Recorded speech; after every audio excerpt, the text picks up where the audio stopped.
player of all time, Wayne Chrebet. Number 10. Wayne Chrebet has to be the definitive undrafted success story in the NFL. In 1995, this future Jet great was ignored by every NFL team. You just wonder how he slipped through the cracks. He was too small to be a football player in the eyes of anyone who looked at him. He is not particularly fast. His little feet just move incredibly quickly. Maybe didn't run a 40 in the proper time or bench press enough weight. All the silly little drills that they make him do. All he can do is play football. What a catch by Wayne Chrebet. He was a possession guy. I mean, he wasn't going to stretch the field, but he was a guy who could make plays on third down, move the chain. That's the go-to guy on third down. If you actually took the time to watch him, you'd see that, wow, he was good. Touchdown! Wayne Chrebet, I think Hofstra, and then I think White. Wayne Chrebet showing some great hands. Which means you go undrafted. A tough kid who can catch in a crowd. By the time our number 10 undrafted player graduated, he owned several Hofstra receiving records, including a 5-touchdown game that tied the collegiate record held by Jerry Rice. Still, most teams were apprehensive. So who was the bold genius who took a chance? I did. We got into training camp. I keep seeing this kid diving, making great plays, and it was Wayne Chrebet. I won't be happy, leaving here. I don't want to leave here. I didn't get myself a round trip token for the bridge because I don't plan on going home. You want Ryan around the corner? You want Let Chrebet. Let the kid run it. Okay. Get Chrebet in there. Get in there. I got to give this kid some experience. He's a tough son. Oh, he's great. He can do a lot of things. We had a meeting. I says, I want to start this kid. And the guys are saying, well, I says, we're going to start him. I love Wayne. He's one of my all-time favorite Jets, without a doubt. He certainly belongs in the top 10. Chrebet was an underdog that as a Jet fan you could wrap your arms around. I think that's why Chrebet was as loved as he was, because he was every man. New York's working-class hero achieved stardom when he became the first undrafted player to have his own cereal. I would imagine Chrebet Crunch gets soggy in milk just like everything else. If you think about it, Chrebet was a captain of the Jets at one point. So in a way, that was Captain Crunch. Number 9 undrafted player of all time, Tony Romo. Well, he wears number 9. When he wins a Super Bowl, you can move him up to number 1. I don't know if he really deserves to be on this list. There's the snap, the spot. Romo can't get the spot down. He has his flaws, he has his faults, but for a guy who's not drafted, he's done real well. The playoff drought is over. This is not a monkey that the Cowboys have gotten off their back. This is King flippin' Kong. Let's hold off on putting Tony Romo on any all-time list unless it's all-time greatest girlfriends list. I think you'd have to put Roma a little higher than 9. He's been with a couple 10s. He's dated Carrie Underwood, Jessica Simpson, and the guy has achieved the American dream in my eyes. So to have conquered that, much respect, Tony. Way to go. Until he does something bigger than that, I don't even want to talk about him. Maybe he hasn't won a Super Bowl, but would you trade spots with him? Probably you would. Tony Romo is an amazing story because this is a guy who shouldn't be a starting quarterback in the NFL. Here's a guy from Eastern Illinois. I thought guys like that, just by law, could not play in the NFL. The 414 yards passing would be Tony Romo's career high for a single game. In 2002, Romo was named the top player in Division I AA, but many felt his skills weren't a good fit for pro football. Tony Romo came from a small school. Granted, he was very good, but he's a shorter quarterback. He does not have a big arm, doesn't play the position with a lot of precision and discipline. They probably saw all those traits and didn't see him as a draftable player. He was invited to the combine as a thrower. He wasn't even brought in as a quarterback prospect. He was brought in to throw to the wide receivers. Our number 9 undrafted player caught a break when a couple of Eastern Illinois alums offered him a free agent contract. Sean Payton saw a lot of himself in Tony Romo, and therefore he was attracted to that style of quarterback. Payton sold him to Parcells, and the Cowboys signed him as a free agent. I offered him $20,000, and he actually went with Sean Payton for $10,000. And when I saw Tony one day, I said, I can't even get you for $10,000 more. And he said, well, you had Berline as a backup. And he said, I knew I had a better chance to make Dallas's team than your team. So at least he saved my ego a little bit. The lights ever go on, we might have something there, boys. By 2006, Romo was the number 2 quarterback on the Cowboys' depth chart. Drew Bledsoe at some point is going to pull the gun out and point it in the wrong direction and take it to himself. He underthrew it, and it's intercepted. I'm sure there are a lot of these fans saying they need to make a change. He got a chance and took advantage of it wildly. His ability to move around is the Romo magic. How long do you think the Cowboys had to work on that? Oh, merciful heavens, what a throw and catch that is.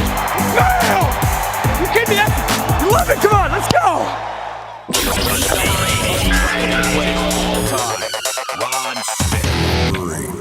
When you think of the top 10 undrafted players of all time, anybody come to mind immediately? Immediately, Rod Smith comes to mind. He's a great example to show what it takes to get to the NFL and what it takes to stay in the NFL. Rod Smith starred as a wide receiver and part-time quarterback at Missouri Southern State. He graduated in 1994 with school records in receptions, yards, and touchdowns. Matt Cook's pass complete to Rod Smith for the Lions touchdown. I was All-American my junior year. Scouts would come through, and then I got hurt my first senior year, and then they never came back. He's not very big. He's faster than people thought, but he didn't light up the stopwatch. I didn't go to the combine. I didn't go to any of the senior bowls and these are things that I was told I would get to do. I'm not really sure why he wasn't drafted. If you ever want to know it's not an exact science, you can look at that. Sometimes all you need is somebody to believe in you. Rod got Wade Phillips to believe in him. It's time to get ready now. He spent his first year on the practice squad. I was excited, man. I was happy. I was happy I had a job. I did everything everybody else did except I didn't play on Sundays. And then Mike came in and gave an opportunity to play. But I was sure happy when I came to Denver as a head coach that he was on the practice team because it didn't take long to figure out he was going to be a stud in the National Football League. Rod's first NFL catch was a game-winner Hail Mary on Darrell Green. Here goes the pass. Rod Smith up. He got it. Broncos win. I got put in at position by default. Everybody else had got knocked out. Eddie Mack, he knocked out. Anthony Miller was out. Mike Pritchard was out. The weapons are slowly slipping away for the Broncos. He has said of all the catches he's had, number 1 is still his favorite highlight. Unbelievable! What a catch! Rod Smith forced into the game with injuries with a miracle catch. I actually got 2 first-round draft choices after my first year, knowing that we would go with Rod Smith. And you don't do that as a head coach in your second year unless you get a lot of confidence in somebody. Let's go, baby. Here we go. Big things today, baby. Big things today. Smith's first catch may have been special, but it's just as much his next 848 that earned him a spot on our list. Rod Smith, Denver touchdown. Rod had the typical traits of someone who was undrafted who wanted to prove themselves. He's our all-time leading receiver in receptions, touchdowns, and yards. And also, he's the all-time leader in all those categories among undrafted free agent receivers. Rod Smith needs 1 catch for 100. Rod was sort of the go-to guy whenever, John needed help. That's who he was looking for. John lost one down the left sideline. Rod Smith, touchdown! Yeah! Hey! I'm passing the bell. Way to go! I've heard this from a few people, and I don't know how true it is. They say, once I catch the ball, I've never seen anybody turn upfield as fast as you. They bring 6. Elway dumps it, and here goes Rod Smith. 30, 20. You can forget it. Touchdown, Denver! Some receivers do a better job of avoiding hits than others, and he was smart about it. It's tough to get a chance if you're undrafted. Rod Smith did and made the most of it. I think he's headed for the Hall of Fame. Touchdown, Denver! To NFL scouts out there, you guys actually get paid for this, right? He's 6 foot, he's 200 pounds, great hands, great work ethic. How did you miss this guy again? Number 7 undrafted player of all time, Antonio Gates. Antonio Gates went undrafted because he was a college basketball player. He was a very good basketball player. He was one of the best players in the Mid-American Conference, Kent State. It's a big second quarter for Gates. Played in the Elite 8. Mr. March Madness. Antonio Gates is funny. He comes into the NFL, and he's a Pro Bowl player right off the start. Not bad for a guy that wasn't drafted, huh? That's just incredible. Antonio Gates definitely deserves to be in the top 10. Our number number 7 undrafted player was recruited by Michigan State to play both football and basketball. But when Spartans coach Nick Saban wanted him to only play football, Gates transferred to Kent State. Just told me about, natural abilities that I had in football. And I just always wanted to play basketball. I just grew up wanting to play basketball. Turns out Saban was right. Gates was too small to be drafted by the NBA. So our number 7 undrafted player called on his high school football experience and gave the NFL a shot. Believe it or not, he hardly had anyone show up to his workout. It was the first time he'd had a football helmet on in 5 years. How in the world did the Chargers know this guy would be this good? If we had any idea that, he was going to be as good as he was, we would have drafted him probably in the first round rather than, having him signed as a free agent. Antonio Gates is in there yet again. Now he's arguably one of the best tight ends in the last 25 years. I don't understand it. I mean, that tells you how scouting is. Not very good. It's just amazing that they basically overlooked him, I'm sure, because he played basketball and people just didn't think of him in that way. But somebody should have known. The same traits that made Antonio Gates the most valuable player in the MAC conference at Kent State allowed him to be an excellent tight end. Oh, the big hoopster from Kent State climbing hard for the rebound. Watch. Everybody you talk to will say he plays football like a basketball player. That's like a big guy in the low post getting a rebound. Basketball. Basketball. Basketball skills. Imagine how good Antonio Gates would have been if he played basketball at something other than a MAC school. Touchdown, San Diego! He has that explosion that I've never seen a guy that size. The body control, obviously the soft hands. Gates will throw, boy, just a great job. Nice get. One-on-one. He really only runs about 4 or 5 routes. That's it. But nobody seems to be able to catch him. Is there anybody on this planet that could cover Antonio Gates?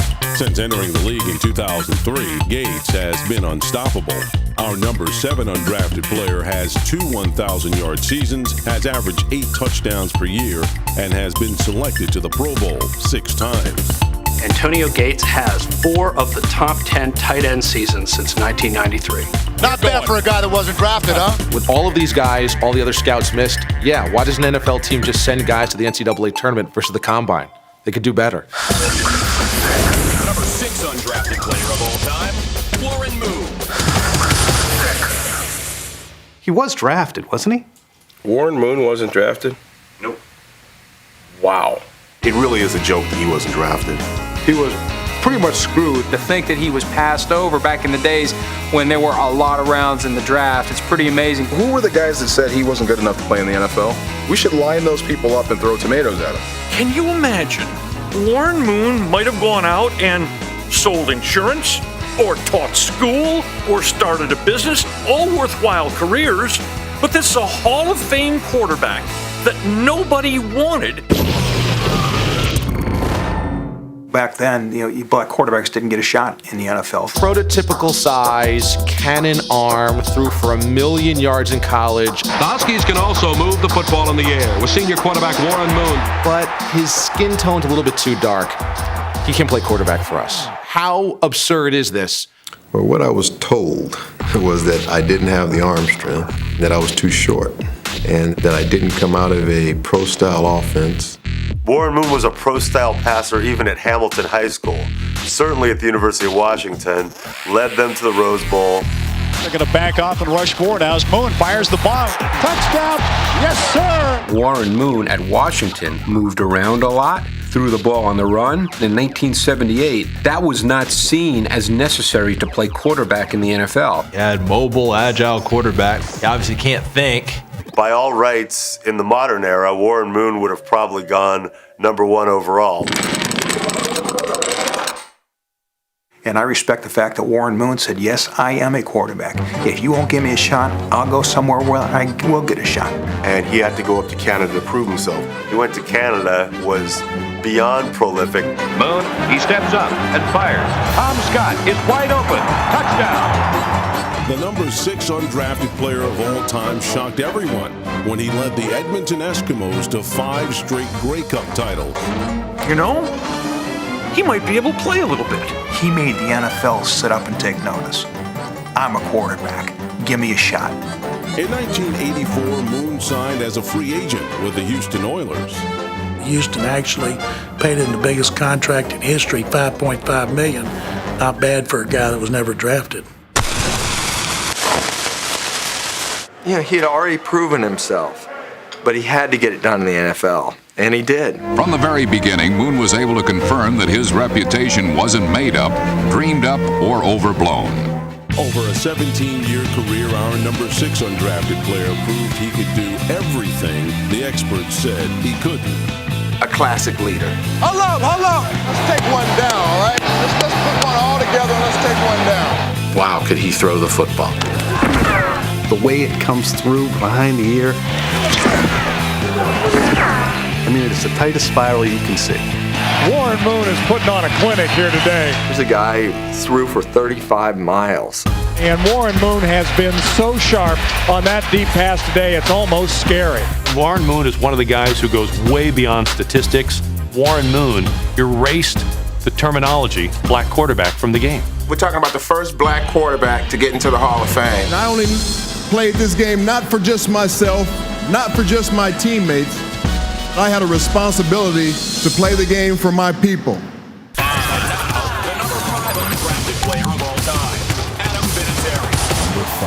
How do you miss this? I mean, all this guy does is, drill field goals in the toughest circumstances possible. The Patriots are Super Bowl champions! You look back on it now and you say, well, these guys all blind? How could they not see what he was? Before Vinatieri earned renown for his NFL heroics, he kicked collegiately at South Dakota State, graduating in 1995 as the school's all-time leading scorer.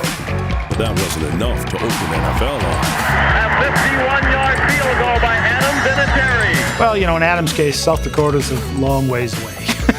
Didn't get invited to a camp, so I moved to Virginia, started working with a kicking coach down there, was drafted by the Amsterdam Admirals. Line up and kick it. Nice, easy stroke. Vinatieri, 43-yard attempt. Got it. Vinatieri picked his way to a job in New England, where he developed a lasting reputation. He is the greatest pressure kicker I have ever seen. Kick is up, and it is good.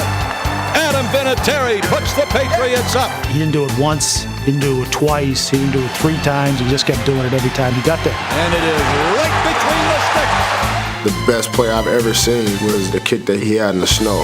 Snap, ball down, kick up on the way, and it is good. Vinatieri went 2 for 2 with Super Bowl titles hanging in the balance. The kick from 48 yards was absolutely positively right down the middle. Kick is on the way, and it is good! It's good! It's good! When he made the 48-yard kick to win the first of the Patriots' 3 Super Bowls, you're on the edge of the seat. When he made the 41-yard, it was like a gimme putt. Adam Vinatieri with the money on the table, bangs it through. I don't believe that Adam Vinatieri becoming an Indianapolis Colt is coincidental to the Colts winning a championship. He had a game against the Baltimore Ravens. They would have otherwise lost. He made every single point for that team that day. Adam Vinatieri, 5 for 5 today. He not only delivered the Patriots in 3 Super Bowls, his kicks were the winning margin, but he saved them and earned them a Super Bowl. It's really 4 Super Bowls the guy's responsible for. I'm sure he's missed one in that situation. I can't remember which one. 9 seconds left. Patriots trying to win it. Kick is up, and it is no good. He didn't make all of them. He made some of the most dramatic ones, but he also missed some very makeable kicks. Let's call it 29 yards. He gets ready. The snap, the ball is down. The kick is on its way. It's good. It's good. It's good. No, wait a minute. He said no good. No good. He missed it. Very good player, yes. Good clutch kicker, yeah. All-time great clutch performer, no. You look at it and say, I'm going to go to South Dakota and draft a kicker. Why would you draft one? You could always get one. To send the Jets to the AFC Championship game. It's no good. You'd have given up whatever it took to get Adam to be your kicker at that time. There are certain guys who feel kickers aren't football players. Kickers are not players. They're necessities. He was caught by the kicker. Adam Vinatieri runs Herschel Walker down.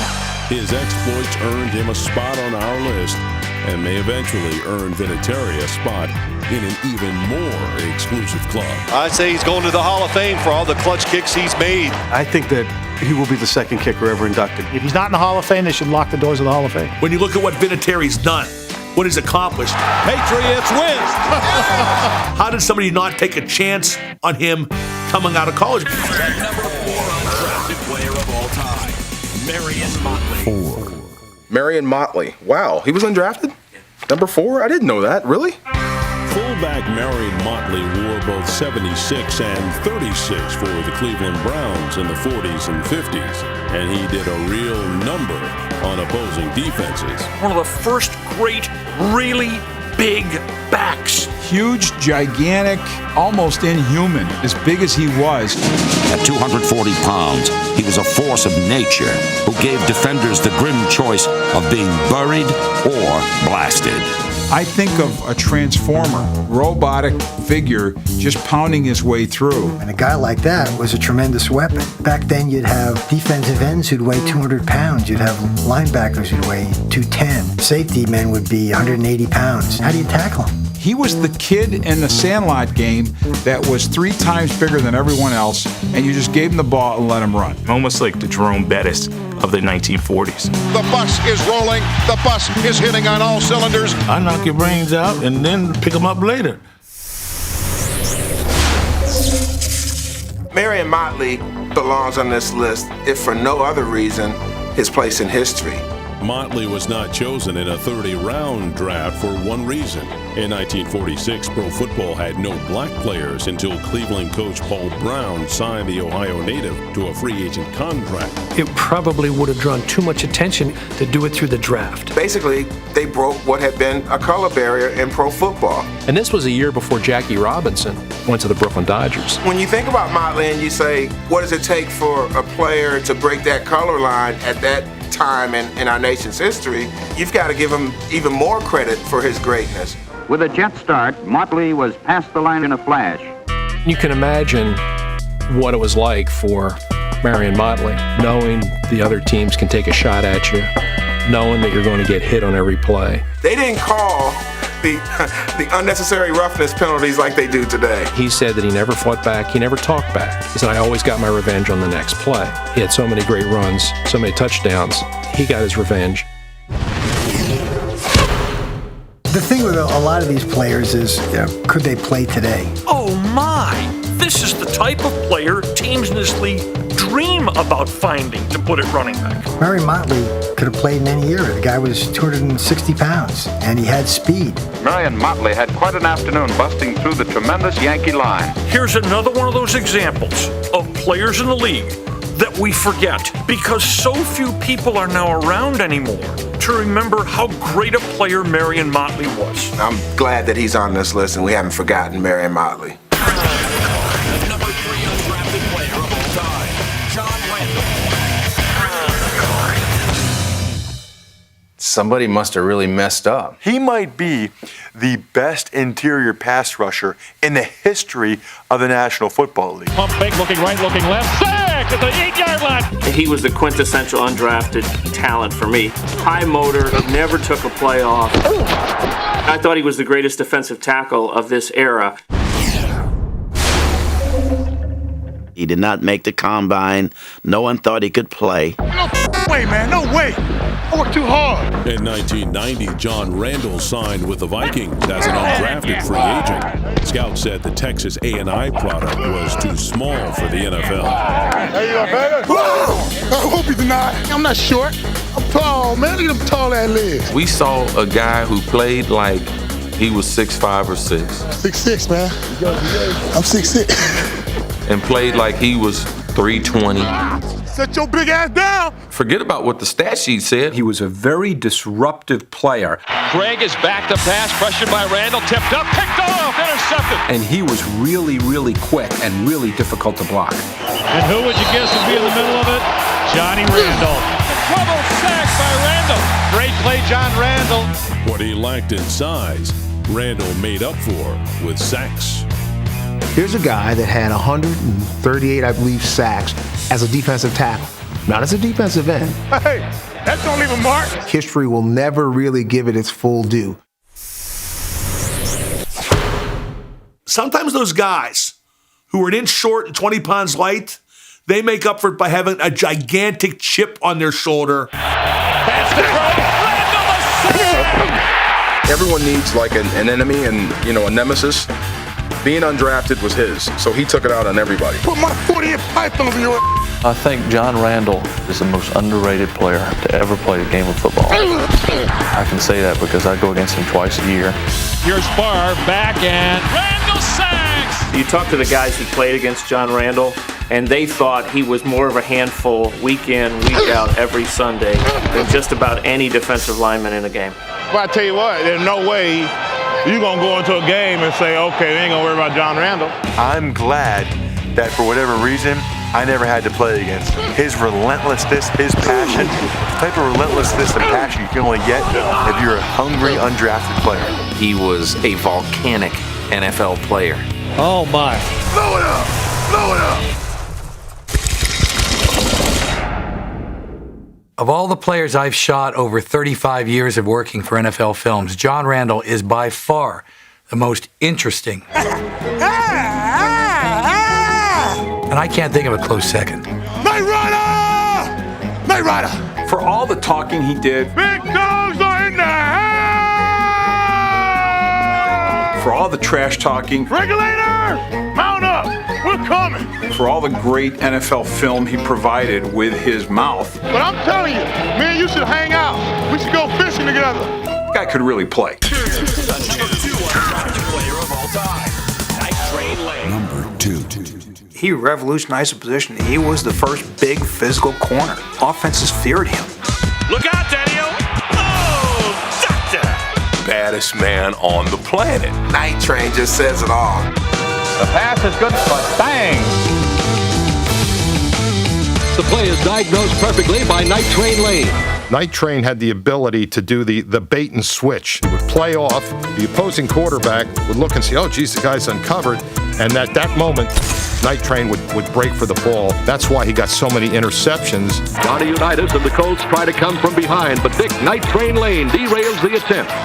In my book, the greatest defensive back that ever played the game. Abandoned in a dumpster as a baby, our number 2 undrafted player overcame long odds, both in life and in his quest to be part of the NFL.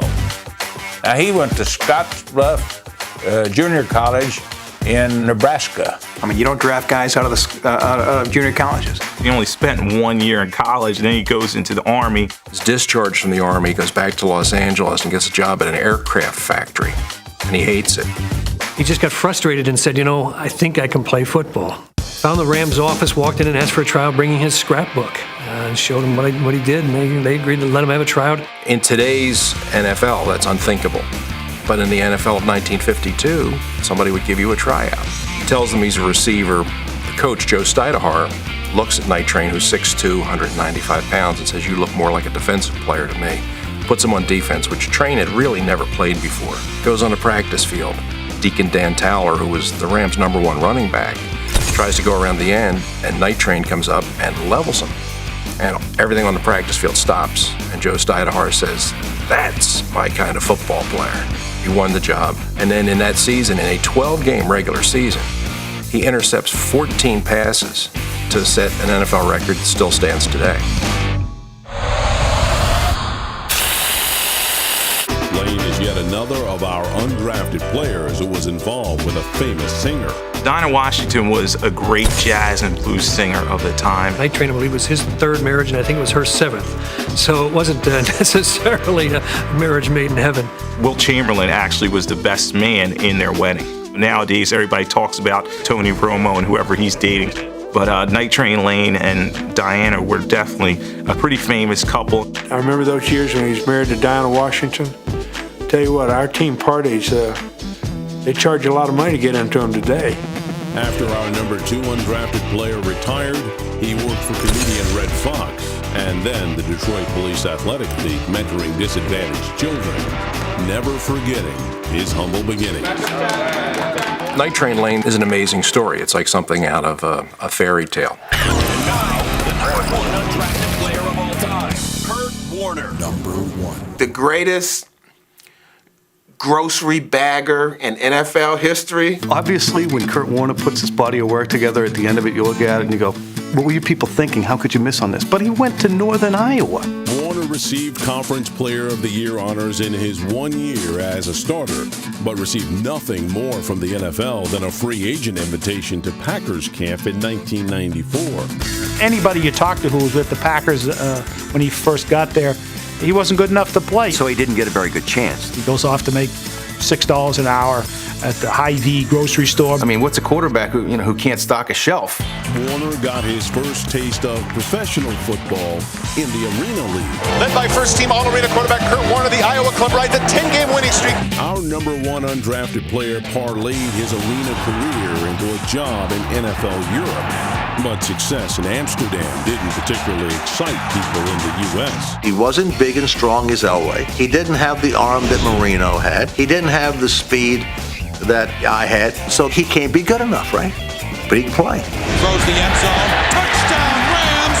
It doesn't look too bad. Quarterback? No, it looks pretty good. He goes from Scout Team Player of the Year in 1998 to the NFL Player of the Year in 1999. You've done quite a job, man. Thank you. I appreciate it. No, quite a job. That chance. Well, hey, you got it, and you've done the most with it. Next thing you know, at the end of the season, Kurt Warner is holding up the Super Bowl MVP award. Touchdown, Rams! Congratulations on being the MVP in the Super Bowl, Kurt Warner.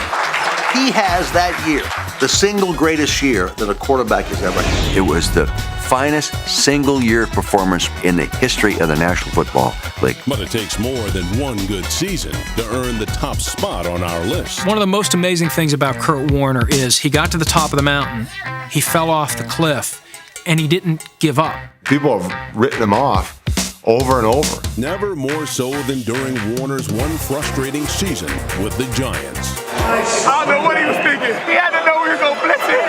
That was so stupid. And I remember one of the New York guys saying, well, he can't make the throws. Deep over the middle, looking for Shockey. The pass is deflected. Intercepted by Azuma. So he ends up in Arizona. Everybody thought he was done. Doing what he was able to do in Arizona, being able to lift that franchise up out of where it was nothing short of amazing. Fitz is there. He caught it at the 10. Touchdown! He may as well have taken Slippery Rock College to the Super Bowl because they weren't going to get there either. When nobody else believed in us, when nobody else believed in me, you guys did, and we're going to the Super Bowl! You're all so quarterbacks. I would have John Randall ahead of Kurt Warner. There was no donut hole in the middle of John Randall's career. So should the valleys of Warner's career have caused him to drop on our list? It's like he's really only had half a career, and the other half he's kind of either been a bum or a backup or injured. He had the last years where he couldn't even take a snap without the ball landing on the ground. Warner again fumbles the snap. It's loose. Anybody who worked at the grocery store and went on to be a two-time MVP. Touchdown. We ain't done yet. We ain't done yet. And Super Bowls with two different teams.